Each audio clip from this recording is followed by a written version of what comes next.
Salut tout le monde, j'espère que ça va bien. Donc aujourd'hui nous sommes le 24 février, nous sommes dans l'atelier et comme je vous l'avais prévenu, ça va être une vidéo sur la vidange complète du 830. Pont avant, pont arrière, vidange moteur aussi, changement de l'ensemble de tous les filtres. Filtre à fuel, etc. Enfin voilà. On a été chercher tous les filtres dont on a besoin avec l'huile, etc.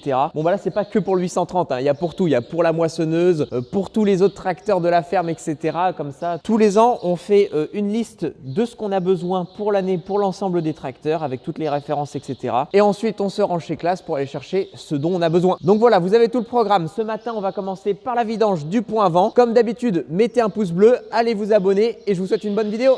Donc là, on va commencer par les réducteurs. Les réducteurs, c'est ici. Il y a des pignons à l'intérieur des roues et il y a un bain d'huile à l'intérieur, forcément, pour lubrifier tout l'ensemble.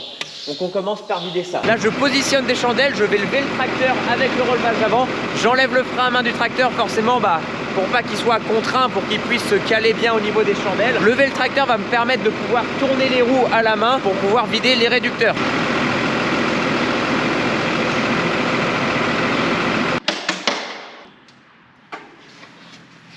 Allez hop, à poil le 830. Je sais, il y en a parmi vous, ils vont pas aimer ça. Voilà. Je suis désolé, je fais une petite caresse. Tu vois, ouais. c'est toujours comme ça. On aurait dû d'abord dévisser quand c'était en haut, forcément il n'y aurait pas eu la pression d'huile. Et regardez, en fait ici au niveau du bouchon, il y a cette partie là qui est aimantée. Ça permet en fait de venir aimanter toute la limaille qui tomberait à l'intérieur. Forcément ça use, etc. Ça évite que ça soit encore plus abrasif, etc. Du coup ça enlève toute la limaille de l'huile. Ça vient la coller ici et nous quand on fait la vidange, hop, il y a juste à frotter et vous voyez, le chiffon est noir de limaille. Oui, je vais mettre des gants aussi parce que vous m'aviez dit que c'est pas très bon pour la santé, l'huile. Donc je vais mettre des gants. Donc ici, nous sommes au pont avant. Il y a un arbre de transmission qui arrive ici et qui vient donner la puissance aux roues. Donc forcément, il y a un embranchement de pignon ici. Il y a un bain d'huile. Il faut faire la vidange. Donc quel est l'intérêt en fait de faire des vidanges? Pourquoi faut changer l'huile des tracteurs, la renouveler tout simplement? Parce que tout simplement l'huile se pollue. Comme je l'ai expliqué avec les réducteurs, il y a un peu de limaille qui peut se faire. Du coup, l'huile est beaucoup moins pure et elle pourrait devenir abrasive. On appelle ça un effet de cisaillement. Hop là. Et merde, c'est pas en face. Le con. Et là, je vais enlever le bouchon de remplissage. C'est par ici qu'on re-remplit et qu'on fait le niveau d'huile du pont avant. Je l'ouvre tout simplement pour que l'air puisse rentrer, que ça s'écoule mieux au bouchon de vidange. Oh putain. Et vous voyez, j'ai à peine ouvert que ça se met à bien plus couler. Hop, j'ai apporté la table juste à côté du tracteur. Comme ça, on va pouvoir bien mieux s'organiser avec tous les filtres, les bouchons de vidange, tout mettre à plat pour bien nettoyer. Ça, bouchon de vidange du réducteur, je le mets là. Donc là, ça fait un moment que ça se vide, c'est à peu près vide. On a mis de la sciure, voilà, on utilise de la sciure de bois. Quand il y a de l'huile qui tombe un peu par terre, ça va venir pomper l'huile. Donc là, maintenant que c'est vide, on va faire le remplissage. Ça, c'est bon. Donc pour le remplissage, il faut se mettre, vous voyez, c'est marqué Oil Level. Ça veut dire niveau d'huile en anglais. Donc on se met à l'horizontale, on remplit d'huile jusqu'à que ça commence à déborder. Et une fois que ça déborde, ça veut dire qu'il y a le bon niveau d'huile. Donc l'huile c'est de la 80-90, donc en fait c'est de l'huile de pont. Donc là on en met dans une bonbonne comme ça, on met de l'air comprimé et il n'y a plus qu'à remplir. Hop là. Vous voyez là ça commence à déborder, j'ai arrêté, j'attends que l'huile coule, le temps qu'elle descende dans les pignons, que ça descende bien jusqu'au fond et je recommence ainsi de suite jusqu'à vraiment que ça déborde et il n'y a plus qu'à refermer. Oh, ça sert à rien. Et hop. Maintenant, on va faire pareil de l'autre côté pour l'autre roue, forcément, il y en a deux. Mais bon, je vous montre pas le processus, je pense que vous avez compris. On graisse le tracteur 2 fois au niveau du pont. Une fois quand il est levé, comme ça va graisser un certain endroit de l'axe. Et une fois qu'il est baissé, la pression ne s'exercera pas de la même façon quand le tracteur est baissé ou levé. Voilà, faut le faire quand il est levé et baissé pour graisser des endroits différents de l'axe. Bon, la vidange des réducteurs c'est fait. Maintenant, on va re-remplir le pont avant. Mais avant ça, forcément, on va rabaisser le tracteur pour faire le niveau correctement, quoi. J'ai relevé au maximum le relevage forcément parce que les vérins sont remplis d'huile. Comme ça, ils sont complètement vidés et quand on fera la vidange, on retire le maximum d'huile possible. Bon, maintenant, on va refaire le plein avec la même huile que les réducteurs. Donc, il y aura une dizaine de litres à mettre. Donc, ouais, c'est assez complexe les huiles. Hein. Il y a mon oncle Eric qui est juste là-bas, là, que vous voyez en vous. Il m'expliquait un peu, voilà, les huiles de synthèse, c'est très, très complexe et c'est vachement important. Il y a plein de molécules. Il y aura des molécules pour que ça accroche bien au niveau des pignons, forcément. faut pas qu'une fois que l'huile est sur les pignons qu'elle coule aussitôt comme de l'eau, quoi. Faut qu'il y ait une certaine viscosité, qu'elle accroche bien. Il y aura des molécules pour la régulation de la température. Il y aura des molécules pour que ça soit pas abrasif et que enfin voilà, c'est ultra complexe pour que ça soit le mieux possible pour notre mécanique. Bon là, une dizaine de litres, ça va prendre un certain temps, je pense. Et voilà. Et dis donc, c'était méga long, ça fait au moins un quart d'heure que j'y suis. Forcément, il n'y a pas gros de débit. Donc impeccable, là on est de niveau, je vais remettre le bouchon, nettoyer tout ça et on aura déjà fini la partie avant du tracteur. Et voilà, parfait, hop là. Donc on va aller vider le seau. Toutes nos huiles usagées, on les collecte dans une grosse citerne, je vais vous montrer. Donc on collecte tout à l'intérieur de cette citerne là. Et une fois qu'elle est pleine, on fait appel à une entreprise qui vient tout récupérer pour le recyclage. Oh la vache, c'est de la grêle. Oh la vache. Oh, l'apocalypse. Ça passe à travers les fibros. C'est les jointures. Au niveau des translucides et des fibros, ça arrive dans le temps. Ah ouais, c'est marrant. Ce matin, il faisait super beau, on avait ouvert, il y avait le soleil qui rentrait, c'était vachement agréable. Mais ça, c'est un temps typique du mois de mars. Ça, c'est ce qu'on appelle les giboulées de mars. Et il fait beau, et d'un seul coup, une pluie, de la grêle, et après, il refait beau une demi-heure après, quoi. Donc là, oui, attendez, on fait la vidange du pont arrière maintenant. Du coup, pour accéder à certains filtres, faut démonter la roue carrément. Bon, après, on est pas mal équipé, donc ça se fait bien de démonter une roue, quoi. Donc, c'est pas une obligation, mais c'est un enfer si on démonte pas la roue. Vraiment, faut être contorsionniste. Bon, comme d'habitude, je vais encore avoir un coup de chaud, je vais finir en t-shirt. On a un sacré bras de levier. On n'est pas stratégique là. Tu mets le plus léger à pousser et le moins fort à tirer. Attends, on échange. T'es plus lourd que moi. Et moi, j'ai la moelle. Ah ouais, mais là.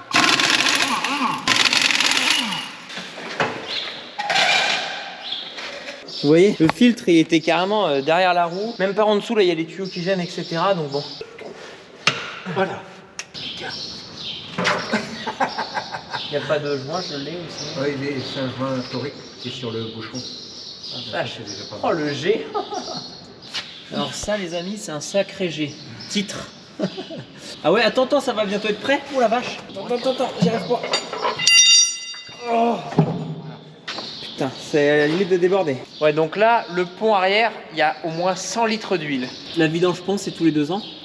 Tous les 1000 heures. Tous les 1000 heures. Parce qu'on fait pas 500 heures par an avec ce tracteur. Ah non, c'est pas du 24. Ah, c'est pas du 27 que tu m'as donné tout à l'heure. Ah si. C'est le 24? Ouais, c'est vraiment le fond. Oui, ce qu'il y a, c'est que il y a des séparations un petit peu. Elle communique, mais il y a peut y avoir des séparations. Faut pas que l'huile parte tout d'un côté quand tu es en pente. Hop. Tiens.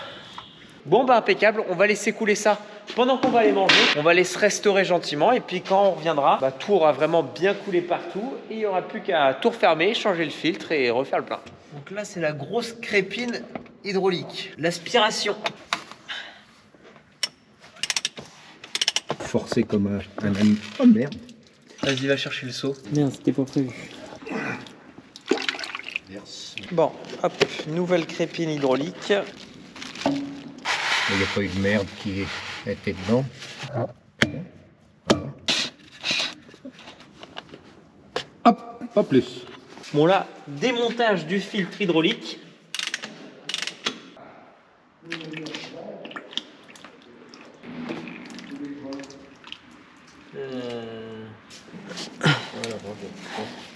Et bah dis donc, il aurait pu mettre un pas de vis encore plus long.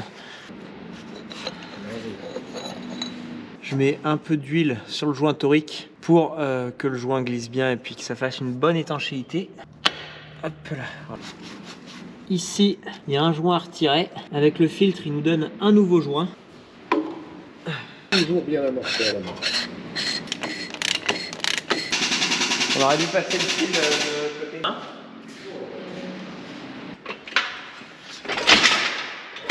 Voilà.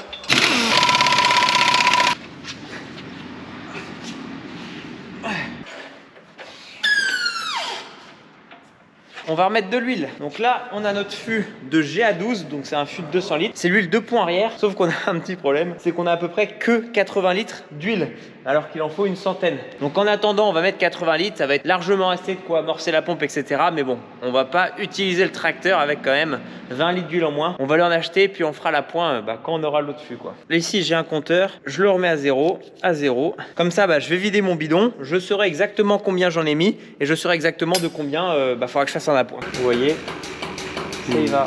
Le blocage. Voilà, on peut bloquer, poser la manette, impeccable. Bon voilà, on a mis 88 litres d'huile, donc il va manquer une douzaine de litres.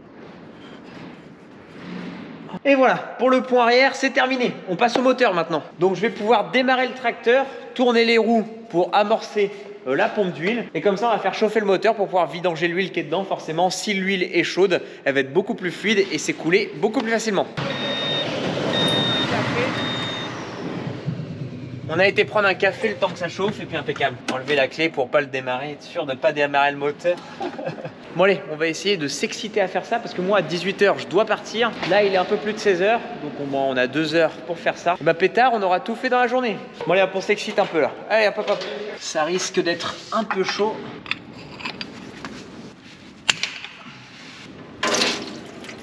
Il y a un deuxième bouchon de l'autre côté à l'opposé qui est pareil.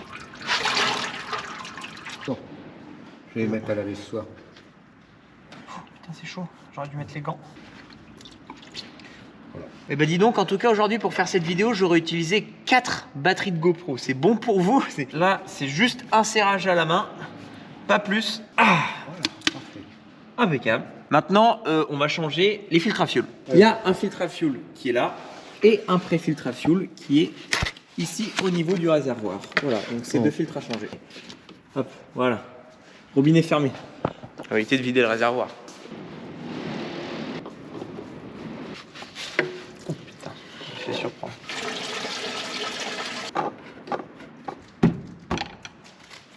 Ok. Oh merde. Tu t'es fait mal? Non.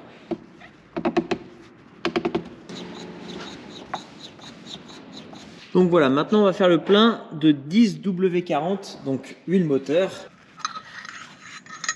Et 20 litres et demi. On est au max, pile poil. Donc là, on démarre, comme ça va amorcer le filtre, ça va faire le circuit complet. Et comme ça, on réajustera le niveau juste après. Bon, est-ce que ça va démarrer? Normalement, on a réamorcé le circuit de fuel. C'est pas toujours évident de refaire démarrer l'engin, quoi.